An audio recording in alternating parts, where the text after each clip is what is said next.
ఇందిరమ్మ ఇల్లు. సో రాష్ట్ర సర్కార్ ఇందిరమ్మ ఇండ్లను ప్రతిష్టాత్మకంగా చేపట్టింది. లబ్ధిదారుల వివరాలను బయటకు పెట్టింది. అయితే ఎన్నికల కోడ్ ఉండడంతో చాలా వరకు జిల్లాలలో ఇవైతే మొదలు కాలేదు. మొదలైన జిల్లాలకు సంబంధించి ఇందిరమ్మ ఇల్లు మోడల్ హౌసెస్ కట్టారు కదా. కేంద్ర ప్రభుత్వ సహాయంతో ప్రధానమంత్రి ఆవాస్ యోజన పథకాన్ని ఆసరాగా చేసుకొని ఇందిరమ్మ ఇల్లు పూర్తి చేయాలని రాష్ట్ర సర్కార్ నిశ్చయించింది. దానికి అనుగుణంగా కేంద్రానికి సంబంధించిన ప్రభుత్వ బృందాలు అయితే రాష్ట్రంలో పర్యటిస్తున్నాయి. దానికి సంబంధించిన వార్త వద్దాం మనం. ఇందిరమ్మ మోడల్ హౌస్లను పరిశీలించిన కేంద్ర బృందం నిర్మాణ తీరుపై ప్రశంసలు. మహబూబ్ నగర్ జిల్లాలో ఓబులాయిపల్లి గ్రామంలో నిర్మించిన ఇందిరమ్మ మోడల్ హౌస్లను కేంద్ర అధికారుల బృందం పరిశీలించింది. సో దాదాపుగా ఇది ఒక కేంద్ర ప్రధానమంత్రి ఆవాస్ యోజన నుంచి పైసలు వచ్చేటట్టే ఉన్నాయి, ఇందిరమ్మ ఇల్లు కట్టేటట్టే ఉన్నారు.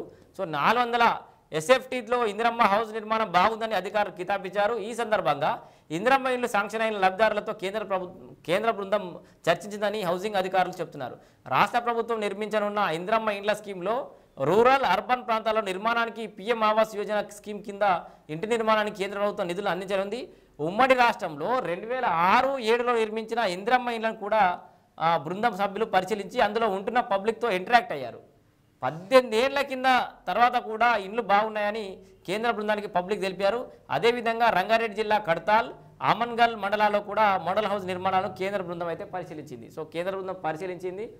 100 మార్కులు వేస్తే కనుక ఇక కేంద్రం నుంచి రావాల్సిన డబ్బులు వస్తే ఇందిరమ్మ ఇండ్ల ప్రక్రియ అనేది ఇంకా వేగవంతం అయ్యే అవకాశం కనబడుతోంది. ఇండ్లను పరిశీలించిన కేంద్ర బృందంలో ఒడిశా పబ్లిక్ వర్క్స్ డిపార్ట్మెంట్ మాజీ ENC Pal, Kashmir university assistant professor Javed Iqbal Khan తదితరులు అయితే ఉన్నారట. మొత్తానికైతే ఇందిరమ్మ ఇండ్లకు సంబంధించిన మోడల్ హౌస్ పరిశీలిస్తారు. సో ఇందిరమ్మ ఇండ్లకు సంబంధించిన ప్రక్రియ వేగవంతం కాబోతుంది. ఇప్పుడు ఈ MLC ఎన్నికల కోడ్ ముగియానే తర్వాత ఇదైతే MLA కూడా MLC ఎన్నికలు ఉండబోతున్నాయి, దానికి సంబంధం లేదనుకుంటా మేబీ. సో మిగతా పనులు అయితే సజావుగా కొనసాగితే ఇక నెక్స్ట్ 1 మంత్ మొత్తంలో స్థానిక సంస్థల ఎన్నికలకు పోయే లోపల ఇందిరమ్మ ఇండ్లు, రేషన్ కార్డులు వీళ్ళు ఏవైతే హామీలు ఇచ్చారో అవన్నీ పూర్తి చేసే అవకాశం కనబడుతుంది. మనకైతే చేయని పక్షంలో వాళ్ళ దానికి ఫలితాలు అయితే అనుభవిస్తారు.